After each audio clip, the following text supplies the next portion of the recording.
Bonjour à toutes et à tous, Georges Tussin au micro de Radio Axe Sud 105.1, heureux de vous retrouver pour notre rendez-vous mensuel des vendredis de l'étrange, toujours en compagnie du professeur Yves Lignon. Yves Lignon, bonjour. Bonjour Georges, bonjour à toutes et tous.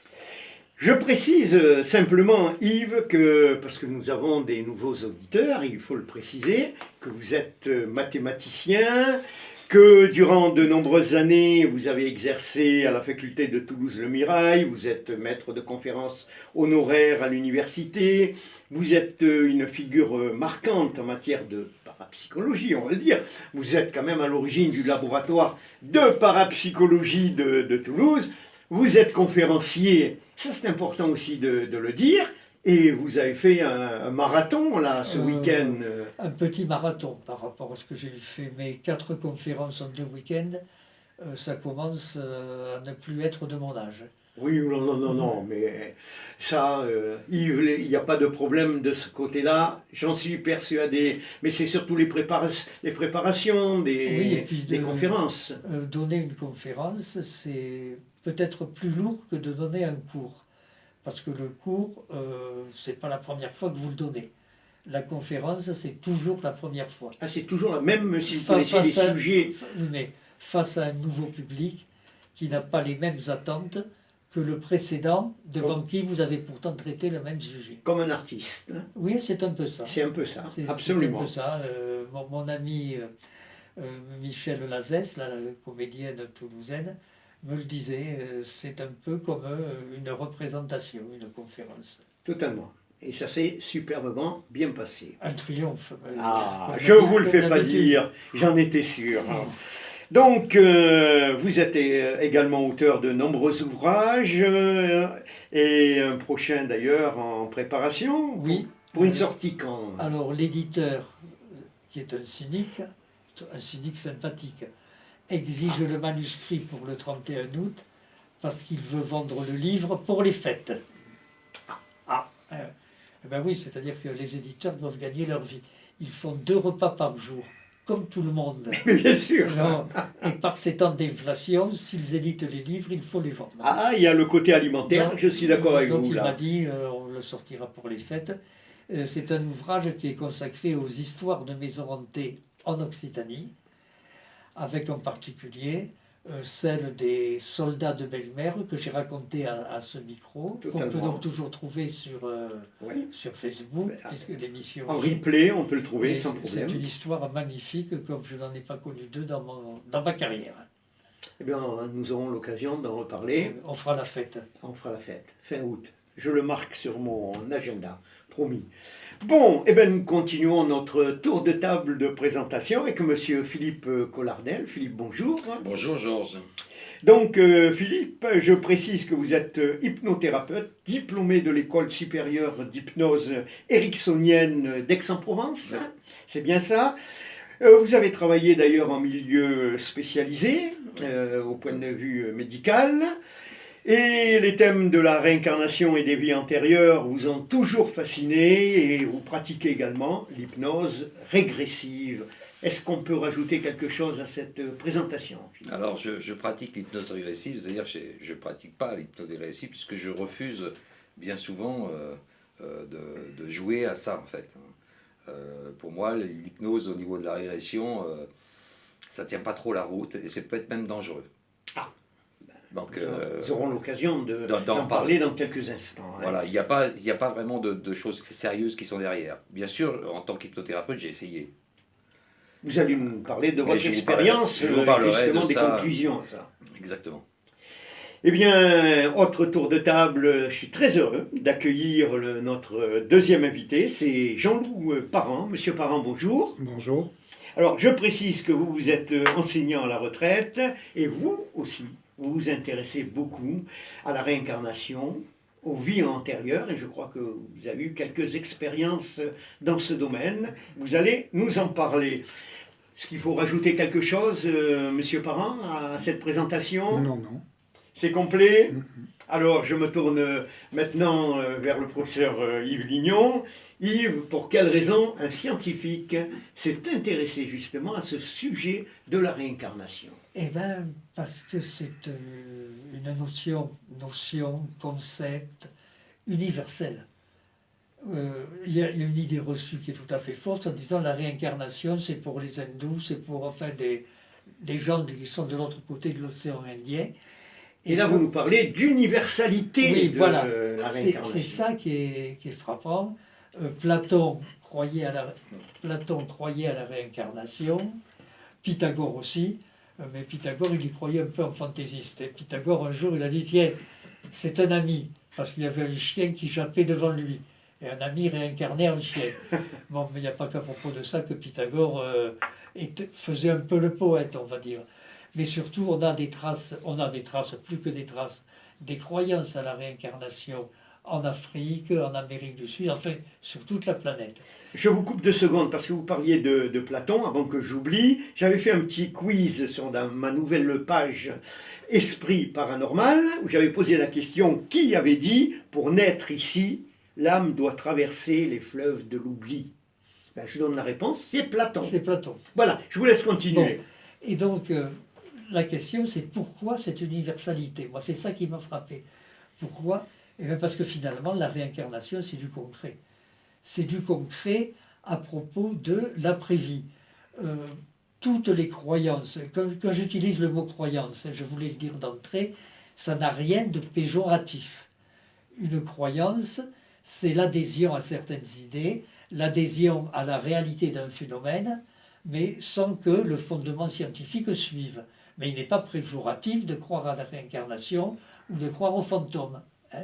Simplement, c'est une forme d'engagement personnel, c'est la conviction qui y va et c'est tout.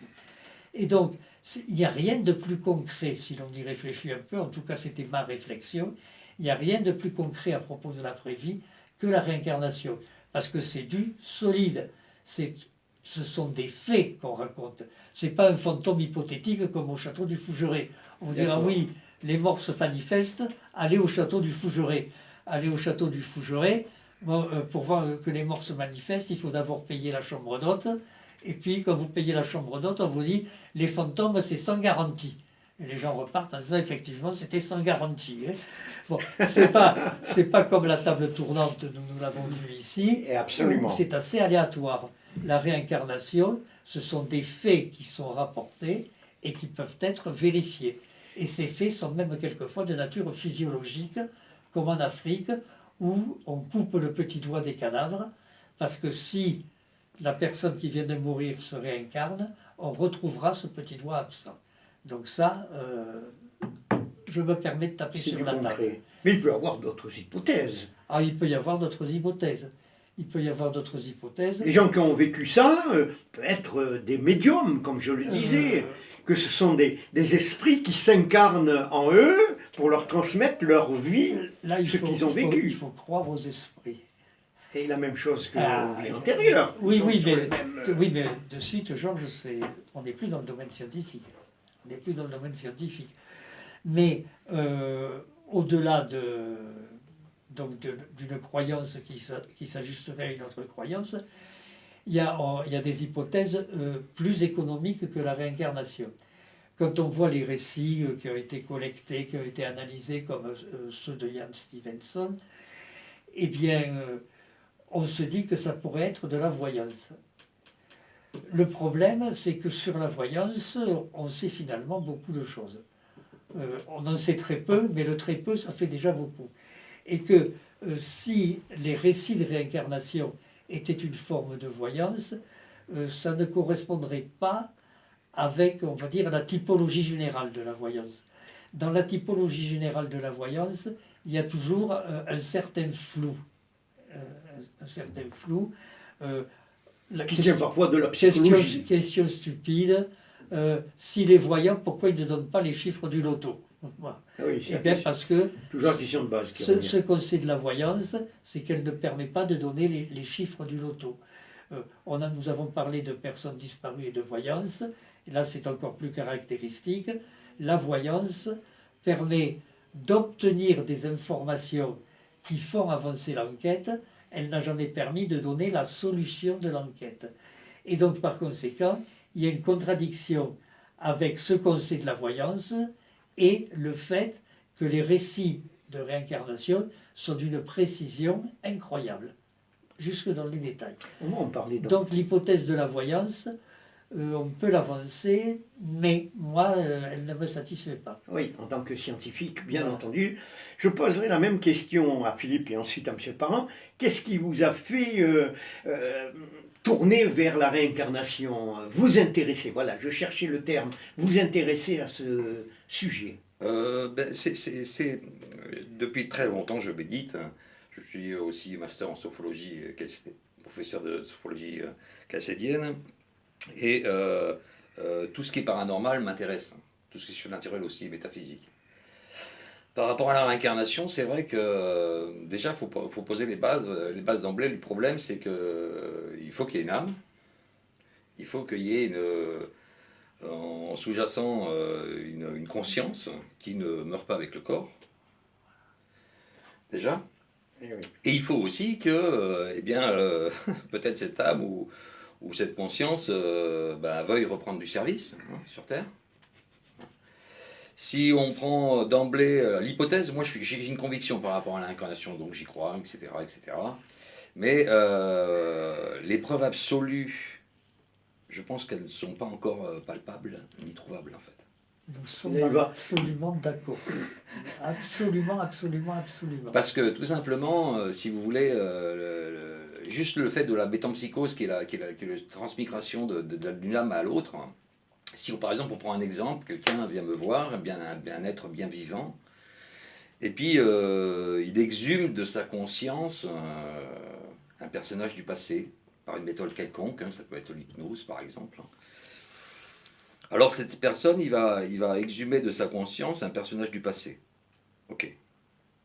Là-dessus, il va décrire de façon plus ou moins précise tout un tas de détails qui vont lui faire amener à dire « j'ai été cette personne-là ». Alors, bien sûr, des fois, on parle de réincarnation, je ne parle pas des cas de Ian Stevenson ou de son successeur Jim Bucker, mais cette personne-là, alors des fois, vous êtes un personnage, un roi, une reine, enfin, bien souvent, c'est des personnes célèbres. C'est toujours des personnes qui ont été des seigneurs. C'est bien souvent ça.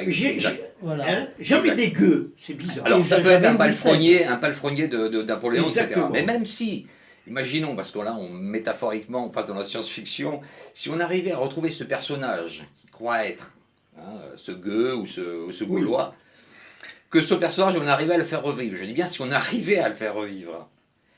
Eh bien, à lui parler, à analyser un peu ses sentiments, eh bien, il faudrait encore prouver que c'est bien la même âme qui est passée d'un corps à l'autre. Et prouver aussi que la personne qui croit être ce personnage, eh bien, ne subit pas des pathologies ou des fantasmes de sa psyché. Ça fait beaucoup. Ou alors d'une mémoire enfouie. Nous sommes toujours d'accord. Ça fait beaucoup. Nous sommes toujours d'accord parce que effectivement, vous l'avez dit, j'avais fait exprès de ne pas le dire, qui dit réincarnation dit conscience. Un problème sur la nature de la conscience. Exactement. Qui existe encore quand la mécanique biologique est cassée pour de bon. Cette conscience existe encore et elle gagne un nouvel organisme humain. Bon, tout ça, ce sont des spéculations. Exactement. Nous sommes d'accord aussi. Mais enfin, on peut rester factuel, justement, ce qu'a fait Stevenson et ses successeurs, Haraldson et compagnie, étudier le récit. Exactement. Le gars dit, moi, supposons que je me réincarne. Supposons que je me réincarne, pourquoi pas ça, je vais mourir un jour. Bon, ça c'est... Comme tout le monde. Une certitude, oui, comme tout le monde. C'est pas un pronostic. Bon, que je me réincarne et que je raconte que dans ma vie antérieure, je fumais du Radford. Bon, il est facile de vérifier si je fumais ou non du Radford, sans publicité. Mais enfin, si la maison Radford vous m'envoie un paquet, je les prendrai. De partout. Je les prendrai. Et bon, donc, on peut vérifier ce genre de fait. C'était justement tout le travail de Stevenson. On va en parler, Yves. Je vais vous donner la parole dans quelques instants à ce sujet, justement. Mais je voudrais donner la parole tout d'abord à M. Parent. Comment vous êtes aussi intéressé à ce phénomène de la réincarnation? J'ai toujours été persuadé déjà au départ, on va dire, qu'après la mort, il y avait quelque chose, que on n'était pas arrivé là comme ça, pouf, on vit, puis on meurt, et puis plus rien. Euh, donc il y avait ça au départ. On n'était autre que des machines à laver. Oui, et tout à voilà. fait. Et après, il y a eu des rencontres, puis des rencontres avec des médiums, un certain nombre d'expériences, voilà, qui ont fait que Et vous avez fait de l'hypnose régressive? de l'hypnose, non, j'ai fait pas mal de thérapie. Hypnose régressive, non, non, Voilà. du tout. Et comment savez-vous que vous avez vécu une vie antérieure? Vous? Je sais pas, c'est une évidence, une croyance. Oui, mais encore une Une fois, ou plusieurs, enfin pas le qu'une. terme croyance n'est pas un On est bien vilain d'accord. mot. Oui, oui, pour moi, il Hein, n'était et- pas. Oui. Vous avez précisé, mais j'adhère, oui, à ça.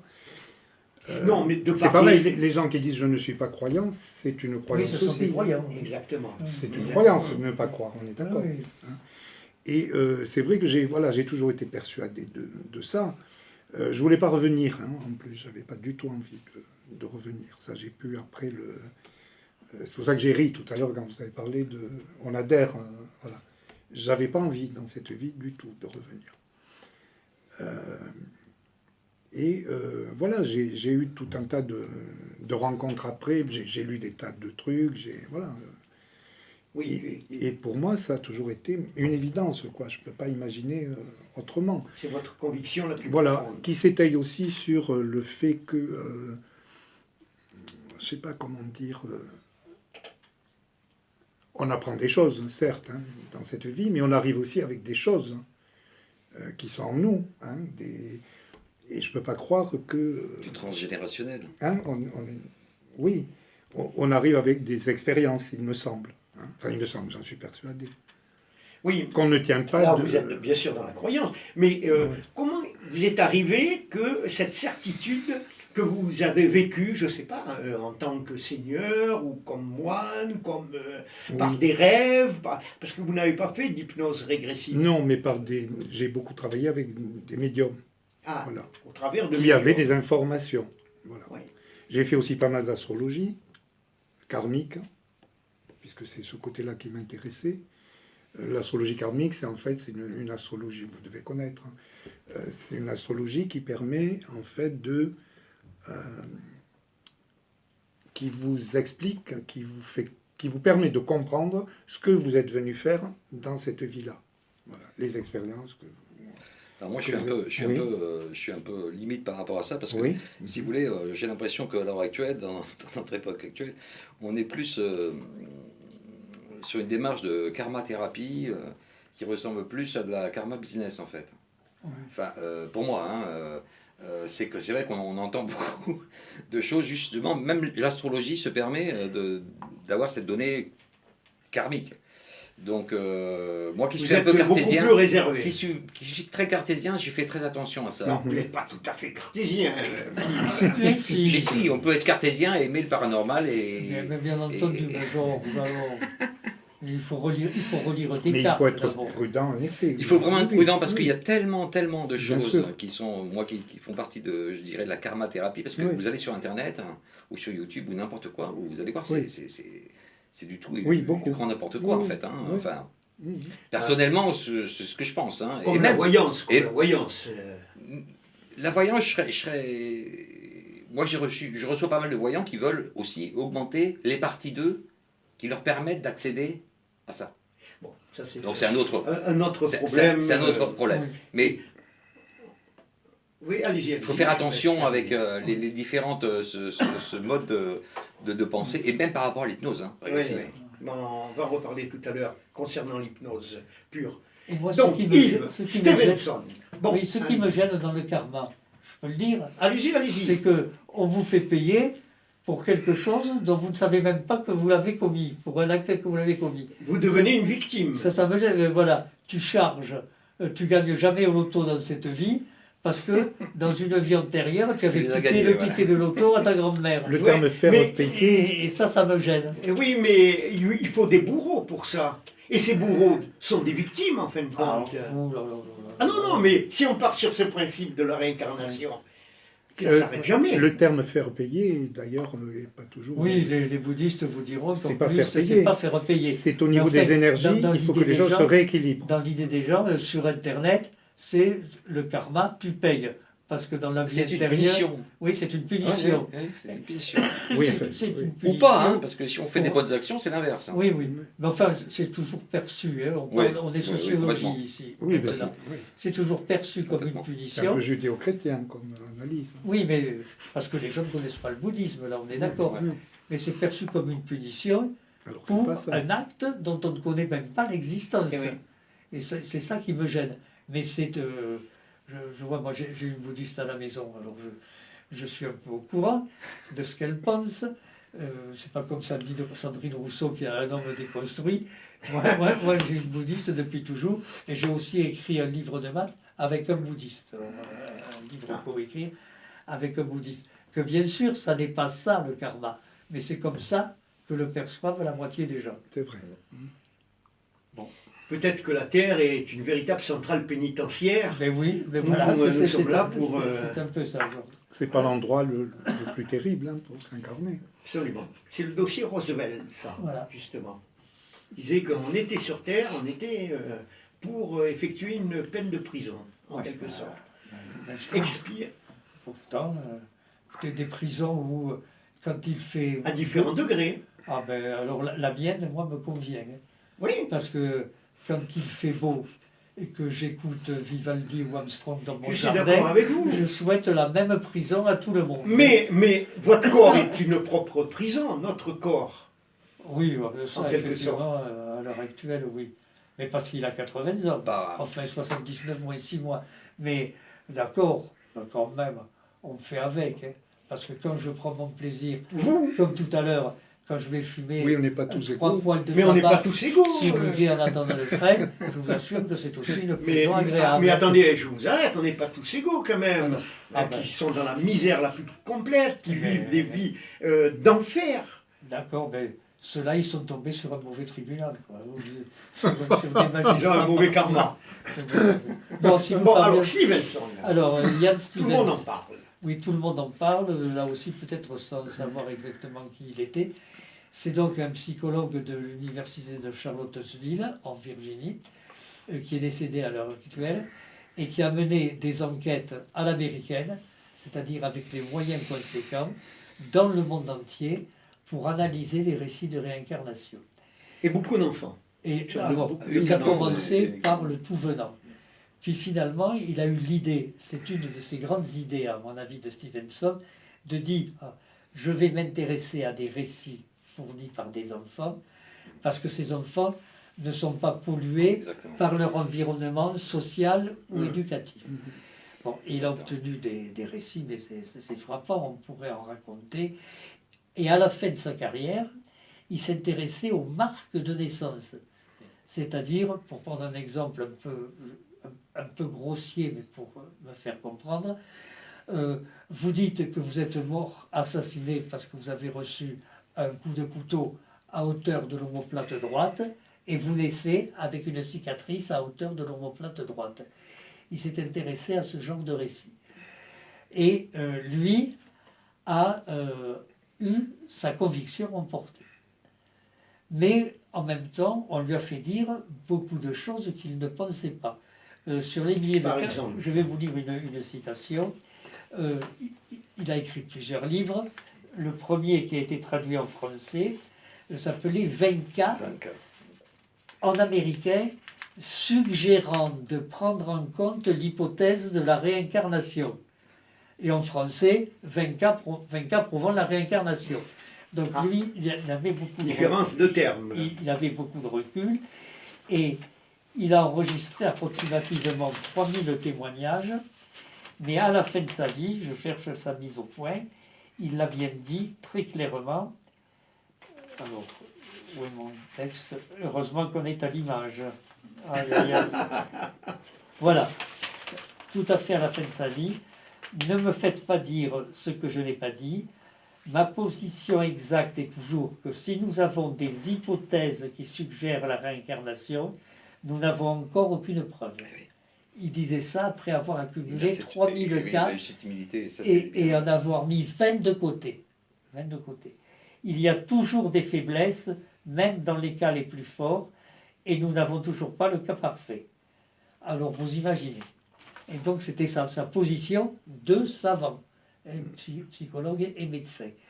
Et d'ailleurs, vous vous rendez compte, plus de 3000 cas analysés avec des moyens d'une lourdeur incroyable. D'une lourdeur, là aussi, c'est dans le sens positif. Quand il allait au Zen, qu'il recueillait des récits d'enfants, dans des régions où on ne pratiquait que certains dialectes, il avait plusieurs traducteurs Pour pas qu'il y ait des erreurs entre eux. pour Ah oui, comparer. d'accord. Même dans la traduction. Voilà, pour Ah oui. comparer effectivement les traductions. Vous imaginez La rigueur scientifique. le Ils boulot. essayaient d'enlever le maximum d'erreurs. Voilà, Il voilà. a besoin de Mais plusieurs vous- Un traducteurs. protocole très Vous rigoureux. imaginez le boulot, Ouais. il faut trouver 3 traducteurs. Un, Ouais. ça ne me suffit pas. Ah oui, effectivement. Donc il en arrivait là. Et d'ailleurs, ce qui est significatif, c'est que son premier livre donc, a eu du succès en France à cause du titre, là, les 20 cas évidemment, prouvant, on se jette dessus, mais que tous ses autres livres ont fait des bides. Au point que d'ailleurs les derniers n'ont pas été traduits parce que ce sont des livres extrêmement austères qui exposent ses méthodes, ses réflexions, ses analyses. C'est pas marrant. Ça vous dit pas, ça vous vend pas justement du karma à petite échelle en disant vous en faites pas, vous étiez, comme on disait tout à l'heure, vous avez vécu cette fois-ci en palefrenier, vous vous réincarnerez en roi de France. Non, c'était des livres racontant voilà comment je fais, voilà les résultats que j'obtiens, voilà ce qu'il faut prendre de ces résultats, et pas davantage. Mais ça ne faisait pas rêver. Et non, ça c'est pas vendu, évidemment. Et non, c'est pas ça qui se vend. Mais oui. Oui. Donc voilà qui était Ian Stevenson. C'était un monsieur extrêmement gentil. Il était d'une réserve et d'une humilité, vous le disiez, qui le faisait presque passer pour timide. Moi, j'ai eu l'occasion de le rencontrer quand il était venu en France, invité par France Inter et par un ami qu'on connaît bien, qui a préfacé un de mes livres.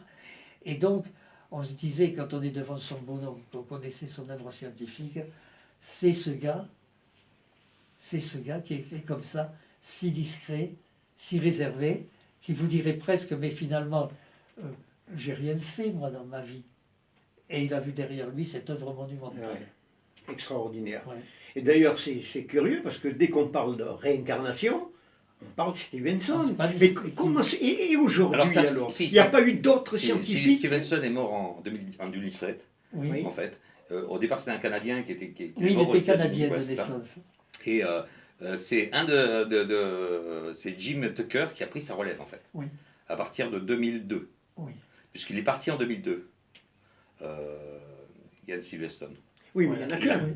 Pardon? Oui, il n'y en a qu'un qui a repris un petit Non, peu non, la il y a eu- relève. Ah non, il est dans les. Alors, l'université, il y a un département spécialisé hein, là-bas. À Charlottesville, En centre, Virginie. le oui. centre de recherche, ça Oui, existe oui, toujours. oui, ça existe toujours. Il a d'abord été dirigé par Erlendur Haraldsson, un Islandais, qui a publié lui aussi un ou deux livres.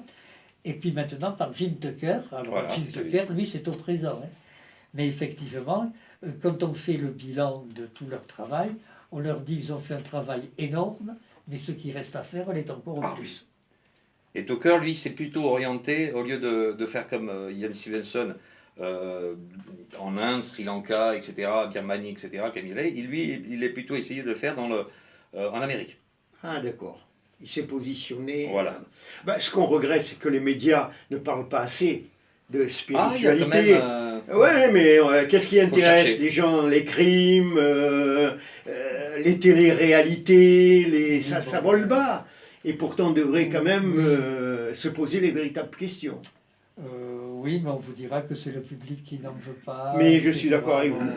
Mais vous avez des vidéos maintenant, hein, sur Oui, sur Tucker, etc., et ses travaux. Oui. Hein, donc, puisqu'il y a... Parce que vous vous intéressez, mais on Oui. ne le met pas à la Oui, mais portée les gens ne de... cherchent pas. Voilà, les Oui, gens les ne gens ne cherchent cherchent pas. Ouais, moi j'avoue que j'ai une démarche d'enseigner à l'ancienne. Quand les gens me disent sur Facebook ou ailleurs, donnez-nous un lien, je ne le donne pas. Je donne À eux de rechercher. Non, je donne un mot-clé et je dis cherchez. chercher. Et quand ils m'énervent un peu, je leur rappelle qu'il y a eu un temps que j'ai bien connu où, quand on voulait avoir un article scientifique américain, il fallait écrire par la poste aux États-Unis et attendre que le microfilm arrive, hein, par la poste aussi. Donc je leur dis voilà, vous me demandez tel truc, donnez-nous un lien, donnez-nous un lien. Bon, C'est facile. et pourquoi pas aussi vivre à notre place. Donc voilà un mot-clé, débrouillez-vous. Effectivement. Bon, mais ça, c'est un choix personnel. C'est ma façon d'être engagé dans la société actuelle. Stevenson, ok, mais il y a un autre cas Oui, que voilà. vous souhaitiez parler, Oui. C'est le docteur Arthur Girdam. Girdam. Vous connaissez Arthur Girdam? Alors là, Arthur Girdam, là, en plus, je vais lancer un appel, parce qu'il y a forcément des éditeurs régionaux qui nous écoutent. Et donc, le livre d'Arthur Girdam, qui a été publié en français dans les années 70 par la Maison Payot, qui est une grande maison, il est introuvable à l'heure actuelle. Même pas d'occasion sur Internet, il faudrait donc le rééditer. Alors, Arthur Girdam, c'est un psychiatre britannique qui est né au début du siècle, qui est mort en 1997, qui était un psychiatre jungien, va-t-on dire, donc pas la stricte orthodoxie, et qui surtout était assez aventureux dans le bon sens du terme. Vous voyez, c'était le genre, le gars qui a inventé un antipoison et qui, pour vérifier, se fait une omelette bon, à la manite. Donc, et il était aventureux, mais enfin, en même temps, ça ne sortait pas d'un cadre terriblement académique. Et un jour, il a une patiente qui lui raconte un rêve. Et ça, pour un psychiatre, ça aussi, c'est banal. Hein, qui me raconte un rêve et qui lui dit c'est plus qu'un rêve, c'est un cauchemar. Bon, j'ai assisté en rêve, mais j'étais bien présente. Je faisais partie des gens qui s'activaient, là, le petit personnel, à une séance d'inquisition. On accusait quelqu'un qui avait assassiné des légats du pape, etc. Bon, oui, ben, on verra lors de la prochaine séance. Et au fil des séances, ce rêve qui est devient de plus en plus précis. Au point que, comme le dit Girdam dans son livre, ce n'est plus un rêve, c'est un récit de faits. C'est plus un rêve. Dans un rêve, il y a toujours quelque chose de non réaliste. Ce sont les mots d'Arthur Girdam. Hein. Et là, c'est un récit de faits. Et il se met à enquêter, et il tombe sur un truc, il dit qu'est-ce que c'est que ça que c'est Girdam, psychiatre britannique. Mais en commençant à enquêter, il trouve des mots-clés, lui, cathare, inquisition, légat du pape. Et il découvre que sa patiente, de scènes précises, ayant existé, il va le découvrir par la suite, qui se sont déroulées pendant la croisade des Albigeois. Et du coup, Mais elle n'avait pas eu connaissance. Et non, même dans son subconscient, en lisant des fois un livre sur le catharisme. Les Britanniques, ils connaissent Napoléon, ils ne connaissent pas les Albigeois, Georges. Mais c'est une hypothèse. Mais oui, vous avez toujours des hypothèses scientistes, là, c'est le plaisir de me contredire. Bon, je suis là pour ça. C'est le cas de le dire, ça ne correspond pas à vos convictions. Je sais, bon. Bref, je suis obligé d'être l'avocat du diable. Elle aurait pu avoir lu un livre, etc. Mais enfin, c'était trop détaillé. Et il se met en contact, parce que lui-même, il a été un peu, choqué, secoué. Il se met en contact avec René Nelly. Qui est René Nelly? Dans les années 50-60, c'est le prédécesseur de Michel Roquebert. Ah oui. Alors, Michel Roquebert, le nom dit peut-être quelque chose. Michel Roquebert, c'est un des grands historiens de la croisade. Michel Roquebert, c'est l'auteur du livre « Les citadelles du vertige », c'est ce qu'on appelle à tort les châteaux cathares, et puis c'est l'auteur d'une histoire de la croisade. Et avant Michel Roquebert, il y avait René Nelly, qui était un intellectuel de Carcassonne, qui est prof de philo, qui est passé par la fac des lettres de Toulouse et qui était donc le spécialiste. Et René Nelly mène une enquête d'historien. Et là, incroyable, mais ce n'était vraiment pas un rêve, c'était, comme Girdam l'avait pressenti au début, un récit de faits. Et en Comme tant, des pièces de puzzle se sont voilà, rassemblées. en tant que psychiatre, il y insiste bien. Il fait la différence entre rêve et récit de faits, témoignage. Et donc, il a publié un livre qui s'appelle Les cathares et la réincarnation. Et donc, si un éditeur nous écoute, il doit y en avoir, eh bien, on sait comment ça se passe entre éditeurs. Pour rééditer un livre, il suffit de demander à l'éditeur précédent de vous céder les droits. Ça se fait à l'amiable. C'est un échange de lettres. Cédez-moi les droits, je vous les cède. Le message est passé. Et donc, voilà, le livre Les cathares et la réincarnation d'Arthur Girdam, il pourrait bien être réédité, parce que ne me dites pas qu'en Occitanie, il n'y a pas d'électeurs pour ça. Mais c'est certain. Hein? Vous en avez parlé à votre amie Stéphanie Del Regno avec sa maison d'édition Et oui, mais La Vallée Heureuse. disons que sa maison d'édition a d'autres préoccupations. Que ça. Oui. Voilà. Bon, vous allez m'en vouloir, hein, parce que vous parlez d'historien, j'en ai un autre d'historien. Le chercheur historique Ian Wilson,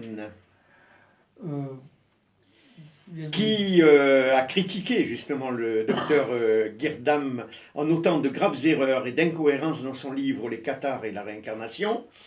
Et il dit les affirmations dépourvues de toute vérification indépendante doivent être considérées comme inacceptables. C'est ce qu'on dit tout le temps. C'est ce qu'on dit Voilà. tout le temps. Mais que ce soit Contrebalancé. Non, non, moi je ne suis pas d'accord. D'abord, on peut contester Ian Wilson à propos d'affirmations. Hein, bon, il ferait bien Bon, de se faites regarder, bien de de se le regarder dans préciser. une glace, même si ses livres sont très intéressants. Ouais. Non, mais là, il y a eu une enquête historique menée par les meilleurs spécialistes vivants. C'est tout. C'est ça qu'on peut lui répondre. Ce ne sont pas des affirmations.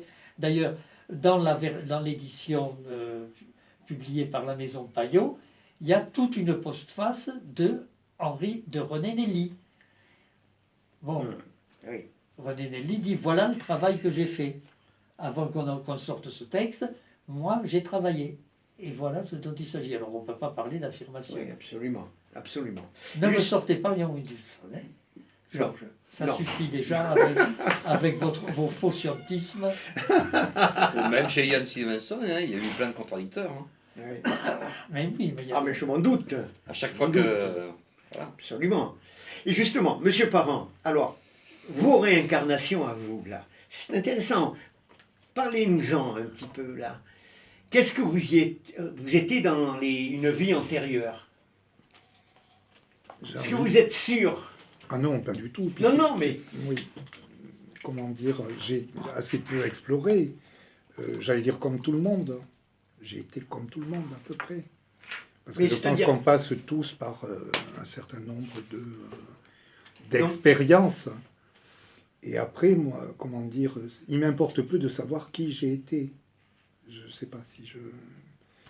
Il m'importe peu de savoir si j'ai été... Non, mais c'est intéressant. Oui, oui, si j'ai été D'avoir le fils de d'avoir été Cléopâtre un ou de... personnage, avec essayer d'avoir des preuves sur ce personnage. Ça m'intéresse pas. Ah non? Sur tel ou tel personnage. Oui, oui, oui, Non, oui. J'en vois pas Par vraiment exemple, l'intérêt. au Moyen-Âge. Ah oui, ça, il y a eu. J'ai eu au Moyen-Âge, mais on a eu Oui. beaucoup au Moyen-Âge. D'autant que certaines périodes seraient, je suis prudent, Oui. seraient en lien avec d'autres. Comment dire, alors, on ne se réincarne pas dans un ordre chronologique, forcément. C'est-à-dire que les choses qu'on vient de travailler, je vais le dire autrement, les choses qu'on vient de travailler dans cette vie sont en lien avec une ou plusieurs vies antérieures, Oui. mais pas forcément celle juste avant. Puisque... Ah d'accord, c'est pas comme dit Bernard Werber là, que notre vie serait l'épisode d'un film qui a commencé il y a longtemps et qui continuera certainement très longtemps. Ben, je pense pas. Bernard Il a Werber inventé maintenant. presque Netflix, vous vous rendez compte? Bernard Werber maintenant. Pourquoi? Hélas. Oh. Voilà. Non, mais il faut savoir que déjà, si vous voulez, si la réincarnation était automatique, la logique voudrait que, eh bien, on soit, le niveau de la population mondiale soit stable. Oui. Exactement. Alors, C'est ce que or, j'allais ce vous n'est dire. pas le cas. Totalement. Donc, ça veut dire que pas tout le monde, déjà, se réincarne. C'est logique. Et est-ce un choix ou pas? Ouais, délibéré ou pas. Oui, toutes les interrogations qui sont derrière sont énormes. Mais si la réincarnation était automatique, qu'on avait un cycle de vie à faire, la population mondiale resterait au même niveau. Sauf que c'est vraiment pas le cas. Au contraire, de nouvelles âmes s'incarnent si c'est dans Ouais. ce. Absolument. Pour s'incarner, il faut Enfin, trouver une place. Hein. Oui, Pour c'est se garer. Voilà. Et il paraît d'ailleurs qu'on se bouscule. Oui. Moi, je voudrais bien laisser la mienne. Ah oui, moi aussi. Hein Moi, je crois à la réincarnation, mais je voudrais surtout pas revenir. Hein ouais. Oui, et justement en hypnose régressive, alors pensez-vous que nos peurs, nos traumatismes sont liés inconsciemment Alors moi, je pense aux vies que antérieures? Qu'est-ce qu'on entend par là Hypnose régressive. Hein. C'est-à-dire, vous allez explorer les vies antérieures. D'accord, Les c'est vies ça. antérieures. Ok. Oui, c'est bien. Absolument. Voilà. D'accord. Et justement, vos traumatismes, vos peurs, peut-être viennent de là, non? Si vous en avez. Oui, quelques-unes. suppose. Je crois qu'en tout cas, on n'est pas là par hasard, ça j'en suis persuadé. Aussi. Hein, Ouais, ouais. et que, voilà, on est là pour travailler. On est là pour travailler, hein, un certain nombre de choses, même s'il y a des moments où on bénéficie de... Et puis pareil, je crois qu'on n'est pas tous égaux, on n'est pas tous venus au même moment pour travailler les mêmes choses. Enfin, voilà, vouloir comparer. Mais c'est pour ça que je disais, moi, ce qui m'intéresse, ce qui m'a intéressé dans les recherches que j'ai fait, dans les expériences que j'ai eues, c'était d'essayer de comprendre. D'abord, j'ai besoin de comprendre un certain nombre de choses et d'essayer d'améliorer un certain nombre de choses dans ma vie en général, quoi, pour plus de bien-être, plus d'harmonie, plus de... Voilà. Donc ça a été un petit peu dans ce sens-là. C'est pour ça que je vous disais que savoir si j'ai été... j'ai eu des informations invérifiables, hein, mais c'est pas ça qui m'intéresse dans la démarche. Oui, oui, oui, absolument. Moi, je pense que dans la période du Far West, vous deviez être peut-être un maître du poker. Oui, ça Un peu d'humour, non? Et oui, mais ce qui est intéressant, c'est de pouvoir toujours l'être. Non, mais on pose sur un ton souriant des grandes questions. Par exemple, je pense à un des cas de Ian Stevenson. Vous êtes mort assassiné parce que vous étiez sur une carriole et il y avait à côté un jaloux qui vous a poussé, vous êtes tombé et vous êtes mort. Il vous a poussé pour vous assassiner, hein, donc il vous a fait choir. Bon, vous vous réincarnez, donc vous avez le souvenir de ça. Est-ce que ça traumatise votre vie actuelle? Et voilà. Il y a Freud qui dirait oui. Bon, mais Freud, il est mort lui aussi. Et j'espère qu'il ne se réincarnera pas d'ailleurs. Bon, mais parce que je trouve qu'il a fait assez de dégâts comme ça. Bon, mais donc... Non, mais Vous en êtes tout- plus pour Jung, Ah, absolument, absolument. Non, mais le scarabée. si vous voulez qu'on fasse un jour Oui, non, une mais- émission sur les impostures intellectuelles, là je suis disponible aussi. Bon, Ah, donc, intéressant. non, mais- Le rendez-vous est pris. non, au-delà de dire du mal de Freud, là aussi on reste factuel. J'ai le souvenir d'avoir été victime d'un assassinat, j'ai ce souvenir très précis. Si quelqu'un, dans une vie, a le souvenir d'une tentative d'assassinat au présent, ça le traumatise. Est-ce qu'une tentative d'assassinat dans une autre vie vous traumatiserait aussi? C'est des questions qui sortent des Ah, témoignages oui. de Stevenson. Ouais. Oui, oui, complètement. Oui. Hein? Ouais, Pas ouais, forcément, complètement. peut-être. Pas forcément. En tout cas, il y a la question. C'est pour ça Oui, qu'il y a un oui. côté dangereux, moi je dis. Voilà, c'est... Ouais. D'ouvrir la boîte de Pandore. Exactement, exactement. Bon, moi, en faisant de l'hypnose, j'ai effectivement utilisé cette pratique, mais je ne l'ai pas fait n'importe comment parce que à chaque fois que beaucoup de gens me demandent ça, en fait, je refuse tout le temps. Pourquoi? Parce que ça peut être dangereux, en fait, de revivre une mort, de revivre des Ben, Ouvrir des traumatismes. plaies. Et que je crois que effectivement, si on a dans notre vie des épreuves, à un moment donné, elles ont leur raison d'être, voilà. pour moi. Mm. Elles ont raison d'être pour que c'est quelque chose qui nous permet d'apprendre quelque chose de nous, de la façon de le gérer. Je sais pas, je dis toujours la même histoire, c'est que peut-être qu'un enfant qui a passé toute son enfance dans la misère, c'est grâce à ça qu'il est devenu combatif dans la vie future, en fait. Donc vous voyez, chaque épreuve on peut prendre le contre-pied. Donc l'hypnose, c'est vrai que régressive, on me le demande, mais je l'ai fait avec 2 personnes, en fait. de personnes qui me l'ont demandé pendant longtemps, qui avaient fait beaucoup de séances d'hypnose avec moi pour d'autres problèmes. Mais avant de leur accorder ce challenge, j'ai dû me former. Parce qu'il faut faire n'importe quoi. Oui, parce qu'on ouvre des portes, mais il faut savoir les refermer. Exactement. Donc, étant très rigoureux, je suis allé chercher les différents protocoles récents et les recherches faites à l'Institut de Columbia. C'est là où il y a Oui. où il y a vraiment ils font de la recherche au niveau tout ce qui est paranormal, mais aussi neurosciences, etc. Et des travaux sur les états modifiés de conscience à l'université de Columbia aux États-Unis. Et là, j'ai eu des protocoles, faits, les derniers protocoles. Et d'abord, j'ai dû les apprendre. Parce que ça ne sert à rien d'avoir des protocoles si on ne comprend pas et qu'on ne les apprend pas, avant de faire les séances. Donc déjà, j'avais mis un bon terrain, disons. Oui. Parce qu'à l'heure actuelle, on peut être hypnothérapeute en passant 15 jours dans une école, et puis sortir de là, aller faire n'importe quoi. On ne faut pas jouer à l'apprenti sorcier, quoi. Enfin, pour moi, qui suis Intéressant de le préciser. très respectueux des gens, et je ne veux surtout pas leur faire de mal et leur faire revivre des traumatismes. Donc j'ai fait ces expériences avec ces deux personnes, que je connaissais bien mentalement, etc. Parce qu'il y a tout un protocole pour savoir s'ils ont eu des choses psychiatriques avant. Ils ont des sous-antidépresseurs, s'ils ont subi des ceci, des cela, les raisons pour lesquelles ils veulent. Oui. Ben oui, mais et tout ça, mine de rien, toutes ces personnes-là peuvent même mentir. Donc il faut être un peu, si vous voulez, en utilisant différentes techniques, que ce soit de la synergologie, du cool reading, des différents trucs pour essayer de décoder, un peu comme Sherlock Holmes, que vous aimez bien d'ailleurs. Donc ça devient... Bon, alors j'ai fait ces séances, ça a bien fonctionné. Quand il y a eu l'autre vie qui s'est présentée, bon, c'est des personnes du coin, donc je ne vais pas trop rentrer dans le bien machin, sûr. mais j'ai vu des personnes qui sont mis à parler allemand alors qu'ils ne parlaient pas allemand, par exemple. Moi non plus.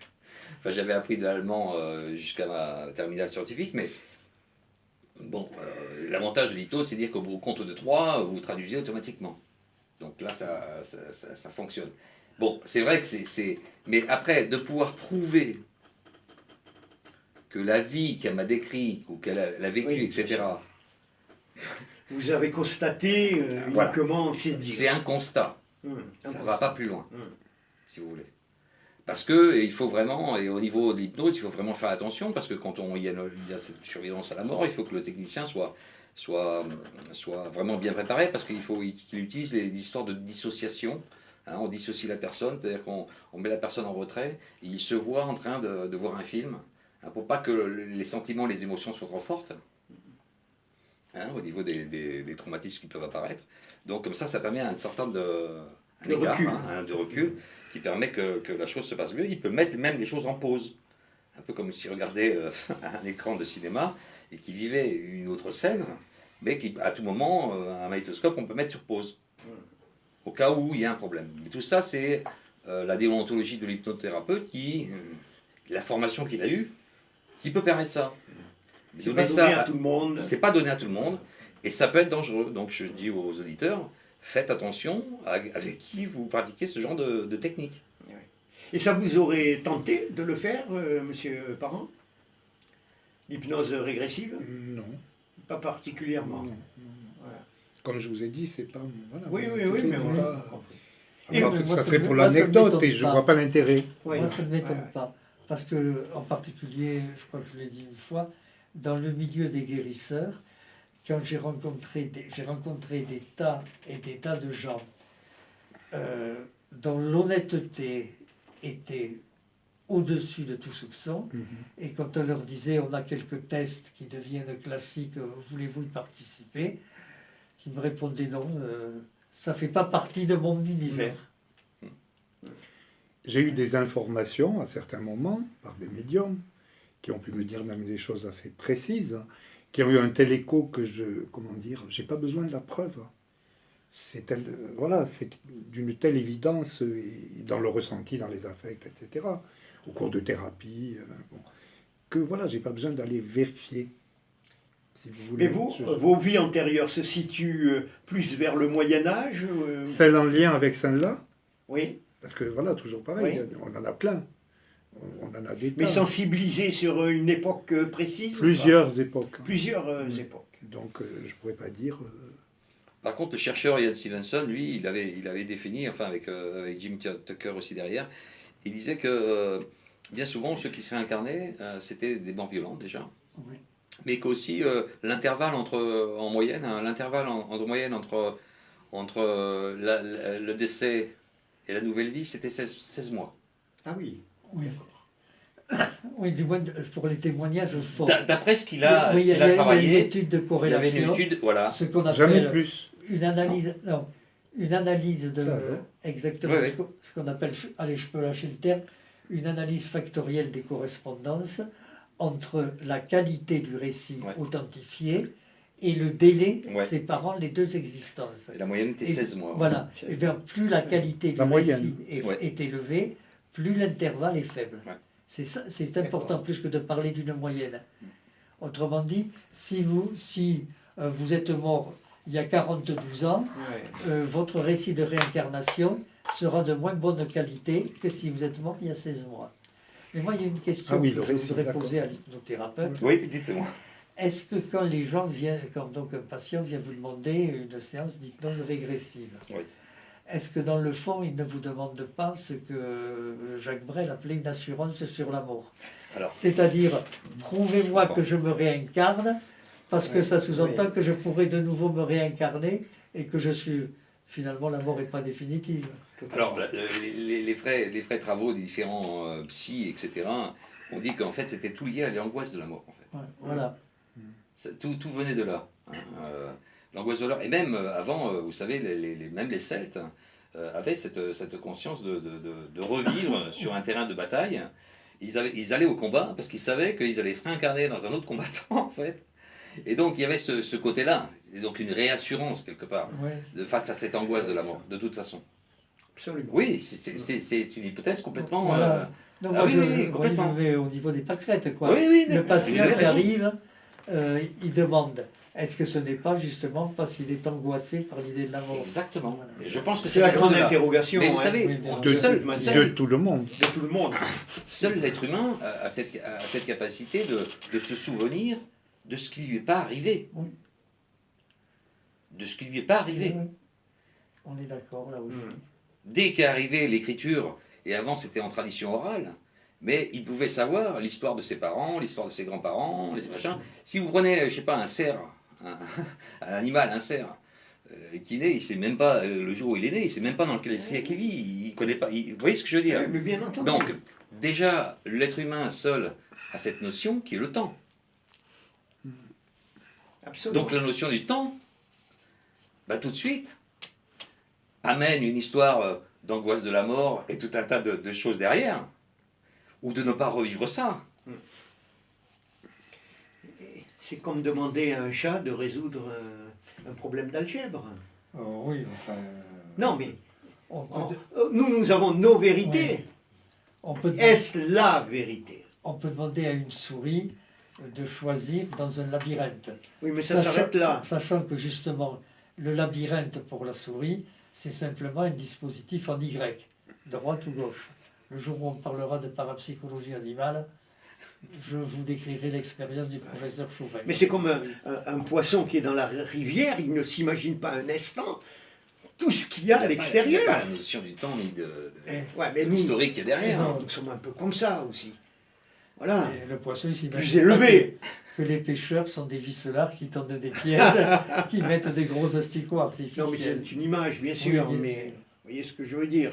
Oui, mais Voilà. toutes les peurs qui Juste- sont derrière, c'est comme vous parlez du poisson, le poisson rouge qui est dans un bocal et qui a son territoire et qui tourne comme ça, bah, vous mettez 300 litres d'eau dans une baignoire, vous jetez le poisson dans le machin, il va tourner. Hein.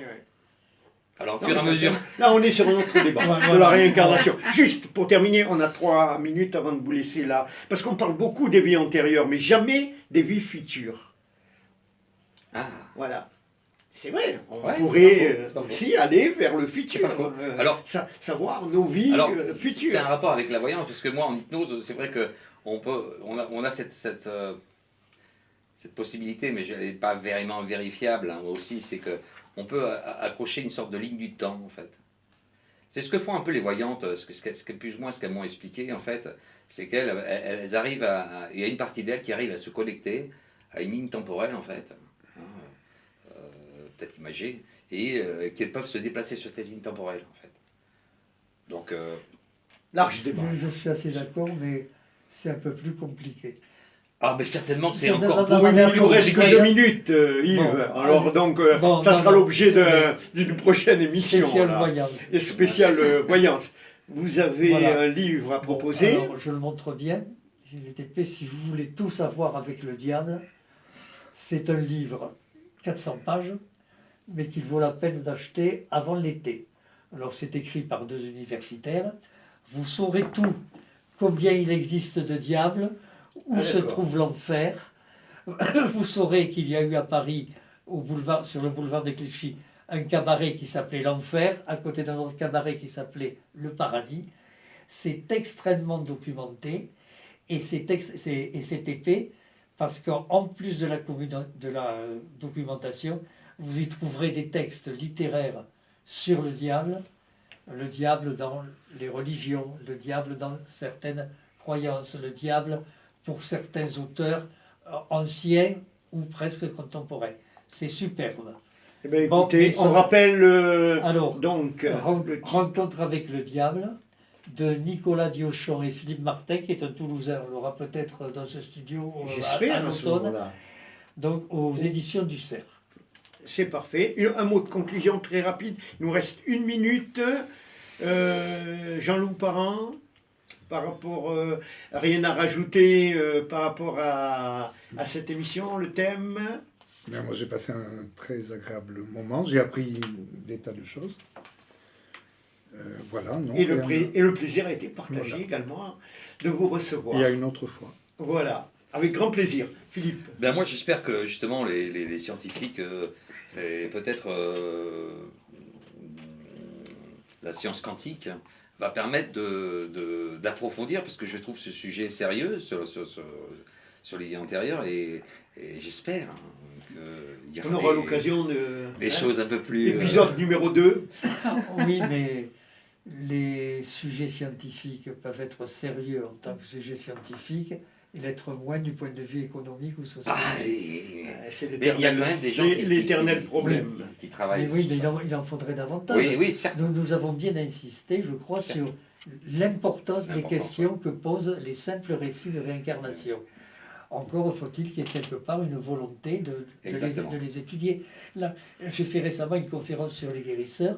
On me disait pourquoi Sanofi n'expérimente pas avec des guérisseurs. Parce que le métier de Sanofi, c'est de vendre des médicaments. Le business. Et tout simplement. Oui, mais c'est pas péjoratif, Eh ça, oui, ça non, non mais plus. bien entendu. Si Avec tout ce que ça Sanofi peut entraîner. teste un guérisseur et dit ça marche, qu'est-ce que ça rapporte à Sanofi? Rien. Rien du tout. Oui, mais d'un autre côté aussi, maintenant, les hôpitaux, dans les Oui. centres de cancérologie, ont des listes Voilà, de voilà. barres de feu, etc. Maintenant, Absolument.